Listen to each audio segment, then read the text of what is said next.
Welcome back to the third episode of the Pitch by Pitch podcast. I'm Cameron. I'm Carson. And in today's episode, we'll be talking about the wild card recap. And to start us off, we'll talk about some of the coaching changes that have happened in the last week. So without further ado, Carson, you want to take it away? I think the biggest of the managerial moves was Brian Snitker has stepped down as the manager of the Atlanta Braves, and he'll be transitioning into a front office role, as an advisory role, so he'll be out of the picture. Obviously, this Braves team was not great this year. They had a lot of injuries, I'll say that, but still 76 and 86. They were a playoff contender, I'd say. A lot playoff of people thought they were going to possibly make the World Series. They are a threat, but a lot of underperformance, and injuries, underperformance, and some bad luck, honestly, but I still think that a move was necessary. Yeah. They've been trending in the wrong direction since their World Series title in 2021. They have not gone as far in the playoffs. They've not had as strong of rosters, and they haven't spent as much money. And I think there needs to be a shakeup.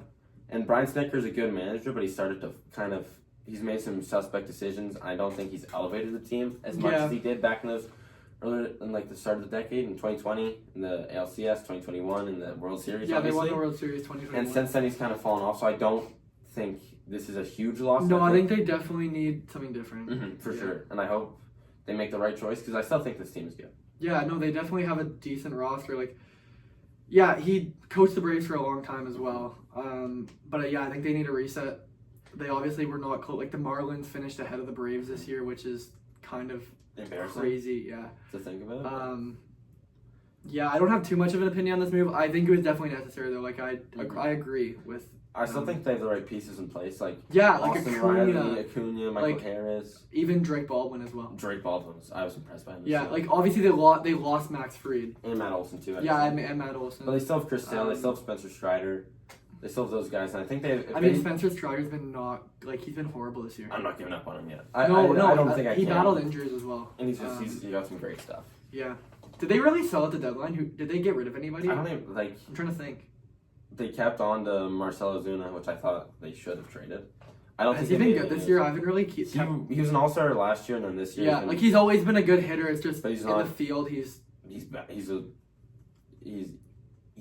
He's good bat. He's always had a good bat. He's a good bat for a playoff team, but I think this year they should have traded him. But obviously, this Braves team's still good, and I think they still have something left in the tank. Few tweaks away from still launching themselves back in that World Series contention picture. I don't see them as World Series favorites in the stacked National League right now. But they can make noise. They can, for sure. And a team that I think can make noise next year that also moved off from their manager, the Los Angeles Angels of Anaheim. They parted ways with Ron Washington, who missed the second half of the year with health issues. He wanted to come back, but the Angels wanted a new guy at the helm, and I like the move. I think I'm high on this Angels team the most. I think they have a lot of good pieces. Obviously, Mike Trout, who he's lost a step, but he's still Mike Trout. Yeah. Joe Adell had, I think, 38 home runs this year. Taylor Ward had 36. They've got some good bats. Logan Hoppy's good. Zach Netto's good. I just think the pitching. The pitching holds The pitching is really bad. Yusei Kikuchi was good this year. Mm-hmm. What's his name? Tyler Anderson. Hard. No, he's a starter. Ben Joyce. No. He was injured all year. He was he's their number 2. I can't think of his name right now. But yeah, overall, I don't think their pitching's great. No, it's a weak point. Kikuchi, I can't think he's not an ace. He's not a guy. But if you brought in a really good if you brought in an ace, he's a solid number 2. And if there's a team that spends money, it's the Angels. Yeah. Recklessly, but they still spend it. So I do think this team's it's got a chance, and they've got a pretty good young core. And I think if they bring in the right guy and they continue building off it's Jose Soriano, by the way, is my guy. Mm-hmm. Yeah. They've still got potential. I think Christian Moore coming up, he's big. He can be a really good bat. They obviously rush guys through the minor leagues, but they kind of have to. I think this team can go out there and win over 80 games next year. Yeah. I don't think they can be a World Series contender by any means, but I think they can be like a Reds team at this. Do you think they can be a wild card team? I think so. If they make the right moves. I would take a lot of teams over the Angels. I'd take the Red Sox right now. I'd take the Yankees right now. I'd take, you got to think, the AL has a lot of good teams. The Tigers played really well this year. I would take the Tigers and Guardians over the Angels right now. Right now, but there's still an offseason ahead of us. They still can make some moves, and they still can develop some guys. So I'm not out on them, and I think they have a chance to make some noise, but it might not be a likely chance. It heavily depends on the guys around Mike Trout. Like, Joe Adell needs to have another good season, which, like, his strikes out a lot, but he gets new. His seasons before, like, this season, he's been horrible. Like, he's hit, like, 200, ton of strikeouts, like, and he hasn't even hit that much for power other than this year. He's figured something out. And I think if he can key into that. Like, Zach Noah's really good. Zach, yeah. Logan O'Hoppy's a great catcher. Nolan Samuel. Yeah, not bad. Yeah, they've got good pieces. They just need a little more, and I think they have a chance. Not a big chance, but a chance. I agree. Another team that made to another managerial move, and that's already been announced. Bruce Bochy, they parted ways with him as their manager, and they've already hired their new guy in Skip Shoemaker. Obviously, he was the Marlins manager when they made the playoffs a few years ago. Didn't make much noise, and then he left. The Phillies, and he was a special advisor on their coaching staff this year. I think he's really good at player development. We've been over that. He helped that Marlins team a lot. And this year, I think the Rangers need something different. This year, there was a lot of disappointment. They were 500 this year, 81. Mm-hmm. And I think they've spent so much money on this roster, they should be better than that. Like, Seager's contract, Semion's Marcus contract, DeGrom. He's fallen off a cliff. Evaldi's battled injuries, but he's so well when he's there. He's a top 5 American League pitcher when he's healthy. And DeGrom's right there with him. Yeah. So I think they need to do some things. Like I'd like them to bring back Merrill Kelly. He had a pretty big impact with them. He was a really good starter. Yeah, he obviously was acquired at the deadline from the Diamondbacks, but I still think he was a good pitcher. Yeah, no, he's a solid 3 behind DeGrom and Evaldi. They've got a good pitching staff, and I think Skip's the right choice. He's a good manager, and I think this Rangers team, they can be a playoff team, but it's more of an if. If they're a playoff team, if things go right, if they have a guy like Marcus Semien perform like he did back with the Jays in 2021, or even his first year with the Rangers. Semien's getting older. He's not played well this year. That contract's starting to look really bad because he's still on the hook for I think Seager. I agree with the Seager contract. Like he's Seager's guy. Always played well. He's a guy. He's not that great in the field, but he's a great hitter. Like he's number 3, number 2 in your lineup. He's like he can be a cornerstone to a World Series team. You just need more around him. I agree. For them to have success. Yeah. I think Skip's I also think the Skip move is good for like the younger players, as we said with the development, like Sebastian Walcott. Yeah. Coming up in the system, I think he can, especially in the minors right now. Like Justin Foskey's another guy. like that can boost his development. Even like Josh Young, who else? Evan Carter, like those guys. Yeah, Evan Carter, Wyatt Langford. They came up and they did good, but not great. If Skip can tap into that, because I think he's the Jack right guy. Leiter as well. All of a sudden, this team like Jack Leiter can come along. Jack Leiter has good numbers this year. It's just he's battled injuries. Like if he's your 4. I think Kumar Rocker could develop and be a. Yeah. I have a lot of faith, but he's pitched horrible this year, but like he's still young. He's young. Like, yeah, he's very young, so I think there's a lot of potential for that. Yeah. And Alejandro Osuna is another name. Outfielder. The Rockies parted ways with their GM, which needed. They had a horrible. They went 43 and 119, so they're bad. Not a lot of people care. I'm not the biggest. I think the Rockies. You're a big Rockies advocate. They need a lot of changes, but I think what's interesting is the past 3 general managers for the Rockies have all come internally. They've been internal promotions, like guys in the organization. They haven't been brought in externally from other teams. And now they officially are. And I think they have the smallest analytical and scouting department in the MLB. And I think that's kind of why they didn't even get 50 wins this year. They were one of the worst teams in MLB history. So I think this is a step in the right direction. But obviously, Dick Monfort, he needs to make a good choice because this team has been bad. Yeah, I think at one point this year they lost over 15 games in a row. I think it was 15 or 20 games, something around there. They were on pace for like 27 wins. Oh yeah, like their start was ridiculous. I think they lost 50 games before they even won. They were 9-50. They lost 50 before they even won 10. There's not which a is lot first time parts of this team that makes me want to smile and say yes. I mean, like they have Brenton Doyle's good. Wasn't good this year. Yeah, he's good in the field though. He's a Gold Glover. Like, and he's young. He's young. Warming Bernabel. Yeah, Warming Bernabel. Like they have some young players. It's just the pitching, man. Well, you can't do anything. You're in Coors Field. Yeah, I know, but it's an issue. You can't, like, I swear every starter on that roster is like over 5 ERA. And they stay with him. Like Antonio Senzatella should not have a job in the year 2025. No, like Kyle Freeland shouldn't. Yeah, like half this team should be. Kyle Freeland, Antonio Senzatella, like even Bradley Blaylock, like. Ooh, heard some of these names. Over 6 ERA, like holy crap, man! Like Some of the even our young guys have come up and just done nothing. Like Chase Dollander came up and did squats. Yeah, like what's the Coors Field? I'm trying to think of names in that pen. Like I can't. Like I'm not supposed to watch all the MLB, but like this team is bad and this team is not watchable. Mm-hmm. I watched them for that Jays Rocky series and that was horrendous. That was an embarrassing. That was like one of the best series in Jays history for runs. Because they just obliterated the pitching. Facing terrible pitching. Well, without further ado, let's get to our wildcard takeaways. First, what series would you like to start off with? Tigers Guardians. Tigers Guardians. We're gonna break down the series, and then we're gonna do our most valuable player from the winning team and least valuable player from the losing team. So, what are some of your takeaways from the series?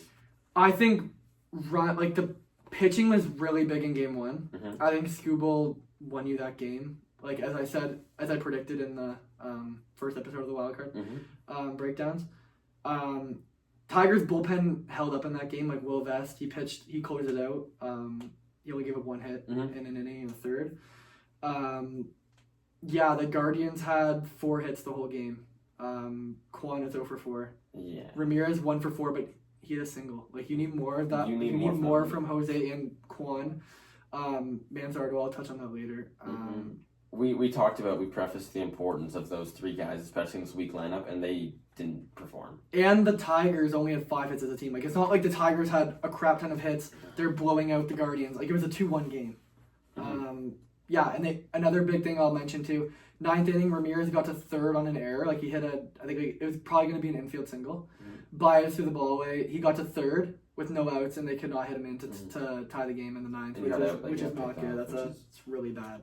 Like even drop a bunt down. Like do something. Play small ball. Like play like the Guardians. Yeah, are supposed to play. And they didn't do that. I don't know. Like that made me look at Stephen Vogt. I'm like, come on. Like you need that game. He's taking the 2 not great Guardians teams deep. No, I agree. I think Stephen Vogt is a good manager. I just think that spot's like some of the he hesitates. Obviously, you can't really blame him. Like the guy struck out. Like there's just not good hitting there. But again, like there's other things you can do. Like if you're setting up Jonathan Rodriguez, who's hit like 190 in 30 games, he's your cleanup hitter.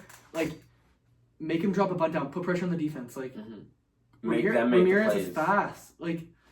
Yeah, that's all I really have to say about Game 1. Gavin Williams pitched well. 6 innings, 2 unearned runs on the error by Dollander. Which is tough. 8 strikeouts. And I'm still going to talk about Skubal. 3 hits over 7 2/3, 14 strikeouts. He did walk 3, but he's MVP for a reason.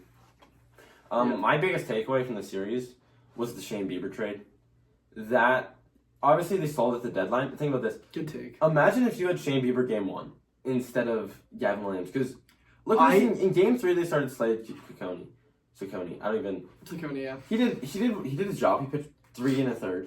But imagine if you had Shane Bieber Game 1. That is it. I think.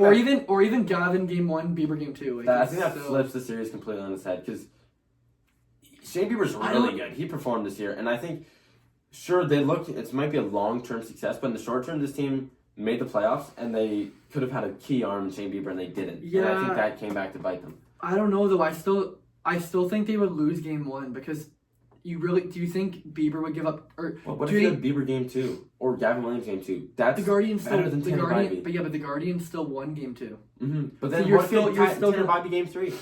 Yeah, okay. Bybee's better than Slade. I still think with Bieber, the Tigers win the series. I don't know. I think it really changes it. I think it could have. Because Game 3 wasn't even close. The Tigers blew it open. It wasn't. And it wasn't because of the starter. It was because of the bullpen. Yeah. So, Game 2 was really rough for the Tigers. 1 for 15 with runners in scoring position. They left 15 runners on base. I still think Shane Bieber would have changed the series. Honestly. Troy Melton struggled really heavily, out of the bullpen. He gave up 4 earned runs. He did better in the divisional. Yeah, the bullpen was not good for the Tigers. Casey Mize didn't pitch, he was just average in Game 2. But I think that's kind of Casey Mize. He's not like a... Yeah, you can't expect crazy numbers out of him, especially with Reese Olson going down. That would have been... Yeah. And even Jackson Jobe, he's been out for a long time this year. Yeah, Tommy John, I believe. But another takeaway, Dollander dropped the fly ball in Game 2. It's tough. That's his first MLB showcase, and it's in the playoffs, so that's obviously not a great environment. And that's the only example I have in this playoffs of a guy debuting in the postseason, and that's hard. And that air's tough, but I think part of it's just they trusted their guy, and he didn't look that bad hitting. He didn't look that bad hitting, but it's the defense that did cost him. But again, like we both think, I don't think the Guardians had much of a chance. No. I picked them, but that was more just momentum, more than the team based. No, like the error didn't cost them. Like Bibee ended up stranding the runners. Like they were laughing, or not even laughing. Like Bibee was kind of just like picking them up in the dugout. Like it's okay. Like it was your first play in the major leagues. Like he obviously he didn't even step to the plate. It was the first inning. Like obviously it's like the sun was in his eyes too. Like it's not just the ball went up, nothing's going on, and he just drops it. Like he was battling the sun. All the outfielders were like in it's not like the Aaron Judge last year. In the World Series. Imagine. But yeah, the Bo Naylor 3-run homer was huge to blow it open. Brian Rocchio homered, George Valera homered. Like that's what you need. Like you can't just rely on Ramirez, Kwan, Manzardo. And they stepped up, but when the rest of the lineup needed Kwan, Manzardo, Ramirez, they did not step up for him. Who was your MVP pick for the Tigers in this series? I got Tarik Skubal. Okay. He won you Game 1, and Game 1 is the most important series of the Wildcard Series. We've seen that historically only one team has lost after going up 1-0 in the Wildcard, and that's the Red Sox. We'll get to later. Yeah, so I also think what's really crucial, I'll touch on Game 2 just for one moment again. Cade Smith pitched 30 pitches in Game 2, which like he also pitched in Game 1. I think that's one of the reasons the bullpen imploded, because they rely so much on Cade Smith, Hunter Gaddis. And Hunter Gaddis did not perform. Yeah, I know. Tim Herron, and even Eric Zabrowski as well. Cade Smith had a really high pitch count, which led to fatigue in Game 3. And it kind of all comes back to the Emmanuel Clase suspension. Yeah. That's really dumb to me. My MVP of the series is Skubal. He pitched so well. He won them Game 1. Which is crucial. Yeah. My MVP pick for the Tigers is AJ Hinch. Ooh. We've talked about this before the series how AJ Hinch isn't that exciting of a manager, but I'm gonna say right now I was wrong. He made a great decision in Game 3. Parker Meadows was hitting leadoff for the first 2 games of the series, and he bumped him down to the 9 hole. Yeah, I know. And he went 2 for 4. He was clutch that game, and he moved Wencel Perez up to third. Yeah, I know. And guess what he did? He delivered a clutch 2-run single to blow up in the game in the 7th. That's a winning manager. He made calculated risks, and he was bold, and look how it paid off. The Tigers won the series, and I think he outmanaged Stephen Vogt. And we talked about it. Stephen Vogt is a good manager. I still think he is a good manager. But AJ Hinch, his playoff experience, and he's a smart baseball mind, and I think that was when they cheated. Yeah, but he still won. that was a big moment, and obviously, I think AJ Hinch kind of helped win this Tigers series. He was big. He didn't play, but he helped the players. He put the players in a position to succeed. Yeah. For LVP, I'll ask you first. My pick for the Guardians' least valuable player is Stephen Kwan. Stephen Kwan is a contact bat. We've been over this. He's a good defender and a contact bat. This series, he went 2 for 12. No, you can't do that. You gotta hit 300 with this team, like, or something. Like you gotta hit a double. You gotta pop a homer, like something. Like you gotta provide something. He hit 166 this series. That's from a contact guy. What did he hit in the regular season? It was close to 300. Yeah, and then I think it was 290 something. But then you do this in the playoffs, you just take a crap on it. And the thing is, too, is like people can crap on Kwan all he wants. He's a single hitter. The thing is, if you get on base, he's fast. Like he can get himself from first to second, second to third. Like that's huge, especially in this series with Skubal pitching and but runs at a minimum. You needed the runs, and he can outperform, and I think that's why he's my least valuable player in this series. So who's yours? I got Kyle Manzardo. He went 1 for 11. This series, he just had a single, 3 strikeouts as well. You need more of that. Like he's your second power bat behind Ramirez. You need more of a power source. You don't have any of course Rocchio homered, Bo Naylor, George Valera, but you're not gonna say if the Guardians were to get past the Tigers. You can't expect homers from Rocchio, Valera, even Bo Naylor. You need more out of Manzardo. And Kwan, I agree with your pick as well. Both those guys we highlighted as important bats ahead of the series, and they didn't do anything, and look who won. Not the Guardians. Let's move on to the Yankees-Red Sox series. This series was I think the Red Sox beat themselves. I think that's my biggest takeaway. They went all in game 2, and I don't agree with it. I don't. But they went for the throat. They went for the jugular in game 2, and that didn't work. They pulled Bayo after 28 pitches. Yeah, we've talked about that a lot. I don't like it. You can't do that. You can't. I don't even think he had any runs at that point, or he had the. I think he gave up 1 or 2. Yeah, but it wasn't like he had the bases loaded. It's a 4-run game. It wasn't like he was walking every guy. He was settled. No. He wasn't unsettled.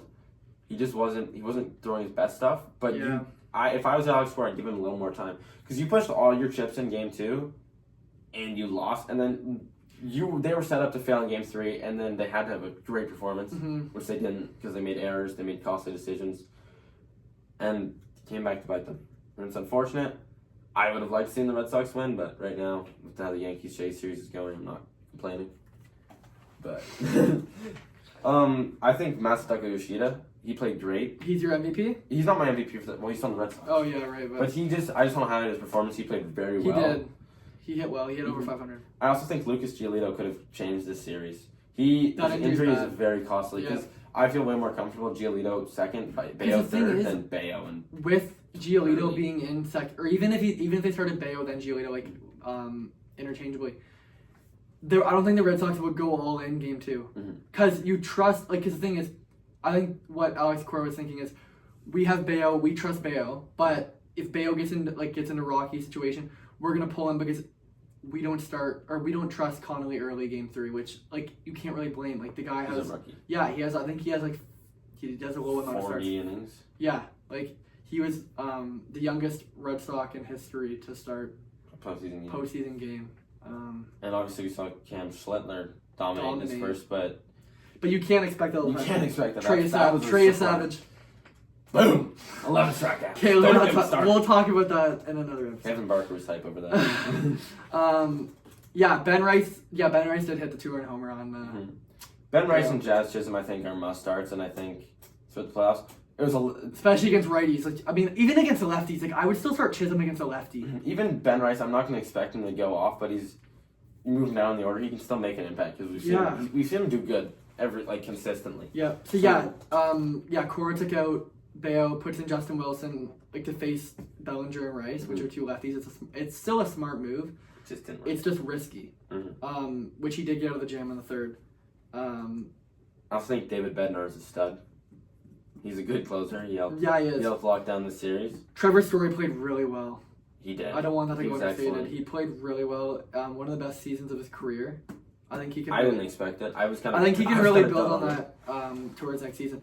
I think another big thing that hasn't been talked about is Jarren Duran's error. You see where he dropped it? He might have.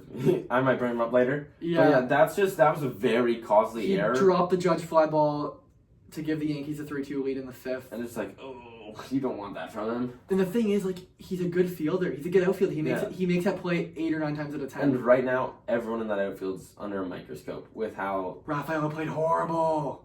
Oh, he didn't get a hit. The whole outfield didn't play well, but everyone's under a microscope. You're missing Roman Anthony, but still. I love Roman Anthony, but I don't think he would have changed the series a ton, to be honest. What I found interesting in game 2 is Aaron Boone went to the mound. I think he was planning on taking out Rodon. Rodon convinced him to stay in the game, and Rodon did get out of the jam. He got a ground ball double play, so that was interesting. Because normally, Aaron Boone does let the players play. Rodon's one of those guys. He was at one point he was a Cy Young contender for the Giants. I still think he's really good. I think the Jays have their handful next game. I think he's tricky. I don't think he's as elite. He's not like a crochet. But that 2-year stretch when he was with the White Sox and Giants, that was awesome. Yeah, he was really good. Fernando Cruz Fernando Cruz relieved Carlos Rodon and went 3 out. Or no, sorry, he didn't go 3 up, 3 down. He stranded the bases loaded. Yeah, and he was so hyped. But he's celebrating and hit a 400-foot fly ball dead center. I know, it's almost it's a home run any other place. You hit it to left, you hit it to right, it's gone. Oh. Which he got out of it. I like the energy. I definitely love the energy. He got Yankees Stadium hype. It's just come on. It's the wild card. You can't be. I understand. I'm not gonna hate. He pitched well. It's just. It's objectively funny to see. Yeah, it's just funny. After giving him a 400-foot fly ball. Another big play. Austin Wells singles down the left field line. down the right field line. Jazz Chisholm scores all the way from first. He barely made it to home. He's really quick. He had some clutch plays, like that dive at second. Oh yeah, to keep the ball in the field. Yeah, he did. He was definitely the MVP of the later innings in that game. David Bednar gets a save, 3 up, 3 down to force the game 3. That was huge. I think I trust him a lot more in the back end of their pen than Devin Williams. Devin Williams pitched well. He's not Luke Weaver. Or we talked about it. Camilo Duvall's pitched well. You kind of hated on Camilo Duvall in the first episode. He's he just has to adjust to not being a closer. Like he was a closer in San Fran, right? So, I'm just searching Luke Weaver's playoff ERA. It's bad. I think he only has 1 out. It's 450. If anyone is curious. Which I mean, it's inflated. It's inflated. So he's only pitching 2 or 3 games, but still. All right. Let's go to the MVPs and LVPs. We'll start with the MVP. I got Aaron Judge. 524 on base percentage, 8 for 18 in the series, 2 runs, 2 RBIs as well. Mm-hmm. He didn't hit any home. Like he wasn't hitting for power, but I still think the fact he kept getting on base and hitting in runners, playing small ball, which the Yankees don't do that well, but yeah, I think that was important. Who's your MVP? Mine's Cam Schlittler. He is the first pitcher in postseason history to go 8 innings, walk none, and strike out 12. Yeah, didn't he also record the postseason rookie striker record? And 12, yeah. Just saying, your Savage was right there. I know. Schlittler did do better. I'll give Schlittler credit, but that's a iconic performance. That is he's tugging at the chain. He's a great player, and that was exciting. And that's in Game 3, man. That's a do or die game at home. Like if you pitch horribly, like the Yankees fans, bro. He's getting booed off the field. Yeah. Like look how they're reacting to Luke Weaver right now. Look how Luke Weaver's reacting to himself right now. That one in the Jays game, his face. All right, LVP, I'll start, or actually I'll let you start. Duran. I have it as well. Yeah. Like, oh my God, Duran. 1 for 11, 4 strikeouts, and then I also have the note with the drop the fly ball to give the Yankees. Like he didn't lose in Game 2, but it was a big play. He looked out of his element. I don't know. He looked uncomfortable. Like the thing is, that ball that he dropped, I don't even think he kind of half dived for it. I don't think he needed to. I think he just needed to run and reach down. Yeah, like. It's just I don't know. I think he wanted to dive for the moment in the play, and I think diving, like hitting the ground like that, I think it hit the bottom of his glove, or I think the thumb of his glove got in the way of the ball. So I think him diving he lost coordination. If he would have stayed on his feet, I think he makes that play. It's not a great situation. And Jaron, obviously, he's been in trade talks this year, and everyone's like, the Red Sox fans were staying with him. Yeah, he's going to perform. He's gonna be a great player, and he goes 1 for 11. It's kind of like. Especially because the Red Sox have too many outfilders, right? Like Abreu, Anthony coming up, Yoshida, Rafaela. It's a lot of outfield depth, and you kind of look at Jarren Duran. He's on the older side. And you kind of start to wonder. He's 28. 28, like he's in his prime, but still. But compared to that Red Sox era, and like you got Rafaela's young, Anthony's young, Marcelo Meyer's young, Christian Campbell's and they have that Joe Hongston. The password. Yeah. Even with the pitching, like Crochet's. I don't know how old Crochet is, 20... He's not old. Like, he's 26, 27. I'll check. Gary Crochet... That'd be nicer. He's 26. Whoa! Yeah. I don't know he's that young. He's young. Yeah, he's in that group. And he was a dog. Brian Bay was in that group. But... Kyle Harrison's in that group. It's a young... Yeah, I like Kyle Harrison, but... Overall... Jarren Duran needed to perform better, and he didn't. But it's obviously his first taste of playoff experience. I also don't think Chapman got enough to build off of. Like, he had that one save. But that was he gave the bases loaded. He did, but he came back. The Red Sox, I thought, had a way better bullpen coming into the series, like, especially with Whitlock looked bad. Whitlock did not look good. He looked uncomfortable. Yeah, Justin Wilson looked fine. Chapman, he... got into a rough spot there. But he got out of it.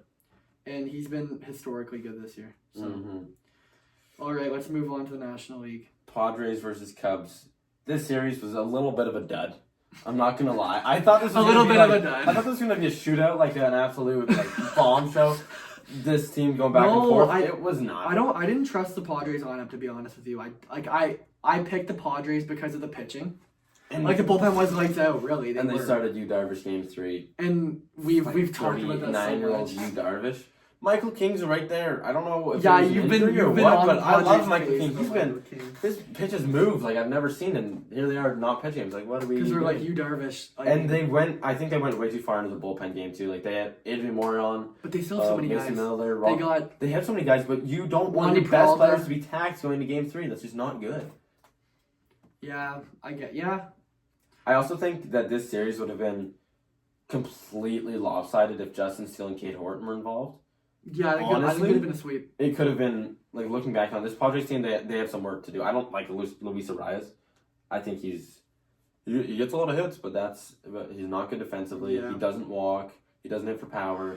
Like game one, the Cubs won 3-1. Like, Machado, Arias, Tatis, they all did not record a hit. Could I interject really quick?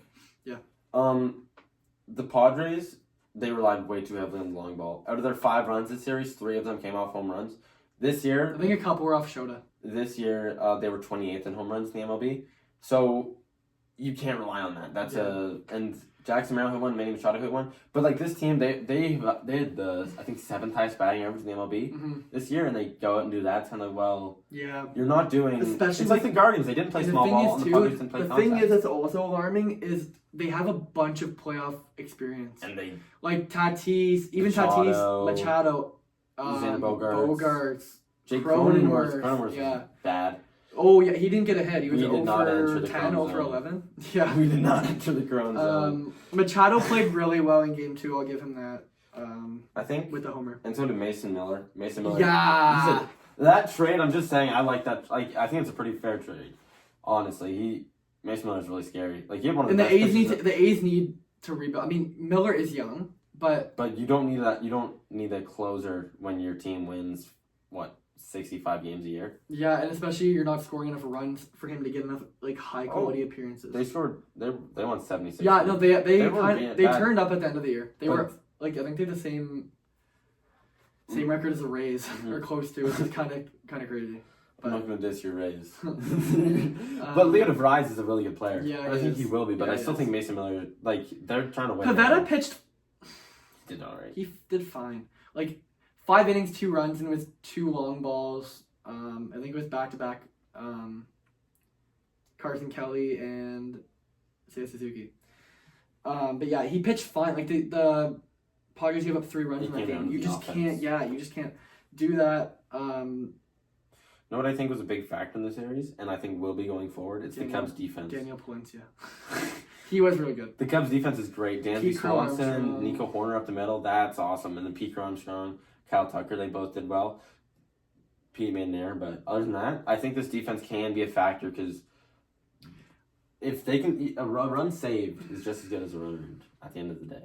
I agree. So I like it. Who's your most valuable player for the Cubs? That's a good question. I got Michael Busch. Busch. He's awesome. Yeah, he led the Cubs in batting average, home runs, and on-base percentage in the wild card. Mm-hmm. Pretty significant. He went 5 for 14 with 2 homers and 2 RBIs. That's really pretty good production. Friendly reminder, the Dodgers traded him away. Just want to let everyone know. The Dodgers don't need him.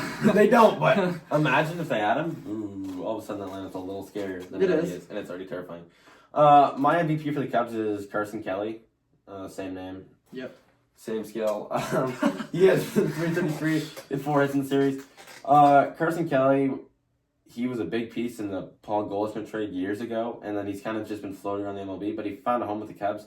He's hit very well. He's played good defensively. And I think he got traded from the Diamondbacks, yeah? Yeah, Diamondbacks to the Cardinals. But now he's been a lot of places lately. The thing is, but he's the Cubs are by far where he's played best. Yeah, and this is his home, I think, from going forward. And he did well. He had a lot of competitive at bats in the game. And the Cubs need a catcher. They lost Wilson Contreras. They have Miguel Amaya, but he's not there. I have his autograph card, so I kind of want him to do good, but no. Yeah, it's I like him. I think Carson Kelly's a good bat. I think he's a good addition to this Cubs team. And I think someone who was a good bat but was a non-factor for the Padres and is my least valuable player is Fernando Tatis Jr. I have him as well. Yeah. 1 for 12. Great minds 4 think alike. The He had thing 3 is, strikeouts in the final game. I was between him and Cronenworth. The only reason I didn't pick Cronenworth is because Tatis is like one of your best players. He was in the middle of the lineup. Yeah, like you need him to play better. And the thing is, like, he's an energy player. Like He is. He's a big moment, big game type of player. Like, I mean, Cronenworth has had his moments in the playoffs. Like we've seen it, but I think Tatis, like, he gets your team going more than Cronenworth does. And I think the Padres are really relying on energy.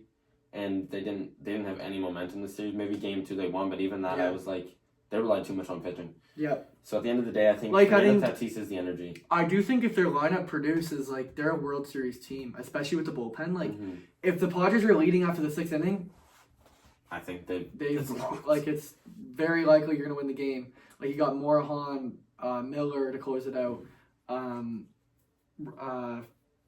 Peralta, Robert Suarez. But as Mike McDaniel said, the only way to win is to score more than the other team. And the Cubs did not do that. The Padres, sorry. Good save. So, yeah. All right. Yeah, let's move on to the Reds Dodgers. To the worst series. This series was a joke. I'm sorry. This was embarrassing. This was not fun to watch. It was a little kid. There was a lot of runs. Yeah. I think it was, I don't know. Like we all knew who was going to win the series. I don't think it was, like, ever in doubt. It's more just like, I think it was a fun series to watch though. There was a lot of runs being scored. There was. It was just the Reds never were in it. They weren't. No. They were just there. They're happy to be there. And Hunter Green let them down. Historically bad playoff offense. Was historically bad. So yeah, game 1, Dodgers win 10-5. The Reds left 7 runners on base, which I think is significant. They had 7 hits as a team. Like, not horrible. Like, especially against the Dodgers pitching. They just had to hit in those runs. I think that Gavin Lux is your 3-hitter.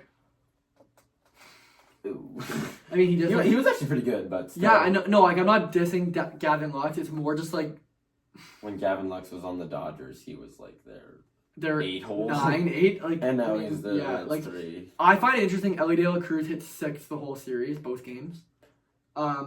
It's not like he didn't play that great. It's just obviously his first taste of the playoffs. Like, there's obviously way more to come for Ellie. Like, he has a lot left in the tank. It's a young team, but I think they could be here next year. Like, Hunter Green, like, they have a really good pitching staff. They didn't show it, but they do have a good pitching staff. They have a lot of young arms coming too. Chase Burns, Rhett Lauder, Andrew Abbott, Hunter Green. Like, that's a formidable pitching staff. They're all especially young. Like in the bullpen is like solid. It's not great, but it's like you can work with it. Yeah. I think they just need to focus on getting some more offensive pieces and maybe trading some of the young guys like CES.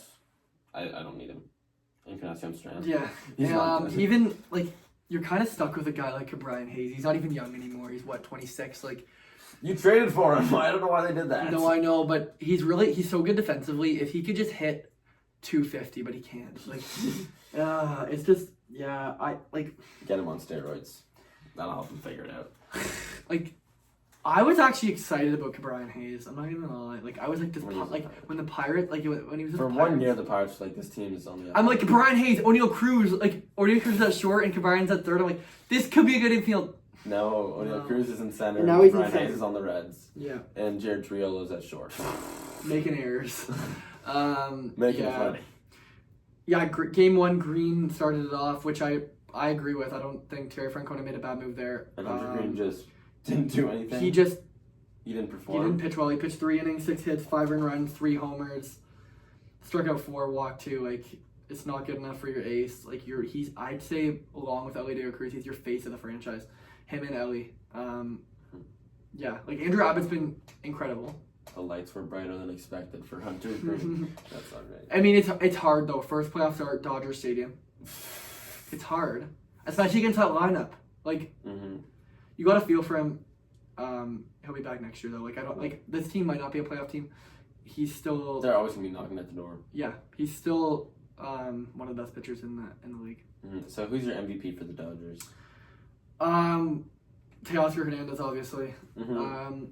2 homers in the wild card round in the same game, game 1. 6 RBIs. I'll give an honorable mention to Shohei. He hit 2 homers as well in game 1. But yeah, Hernandez played really well.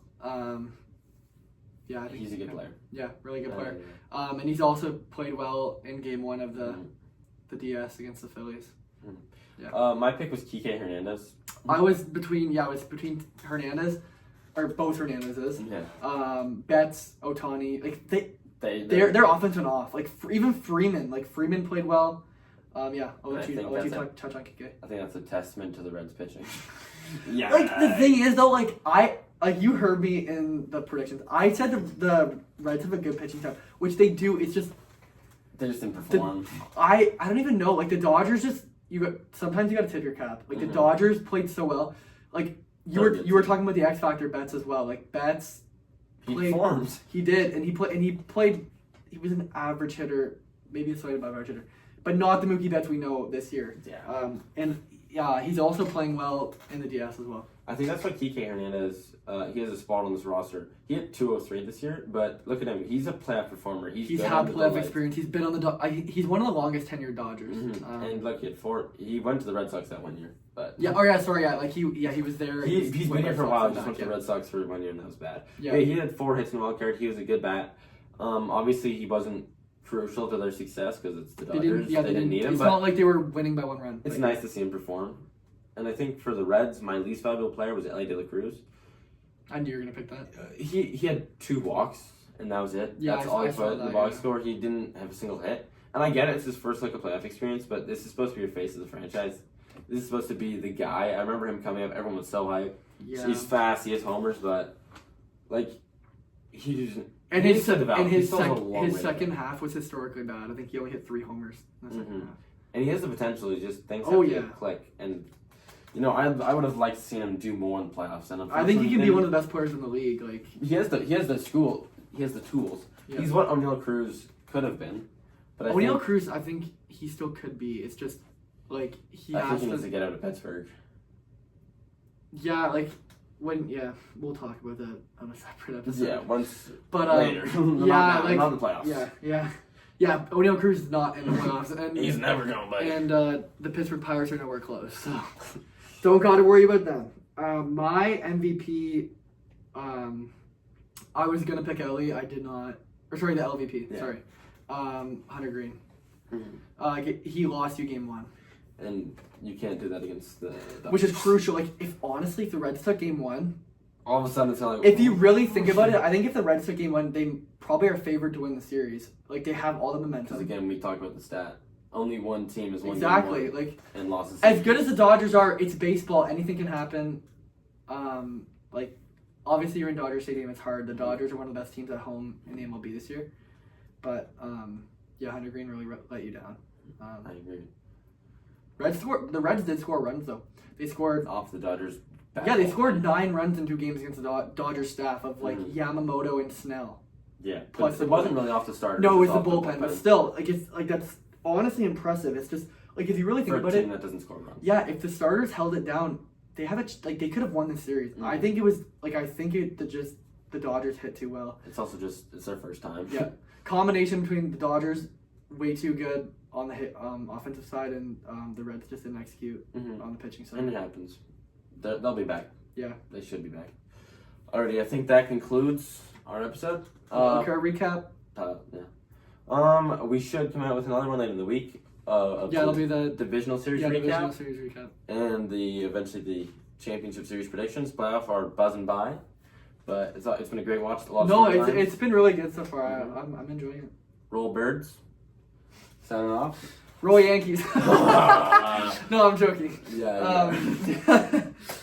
All right, that concludes the 3rd episode. See you on episode 4.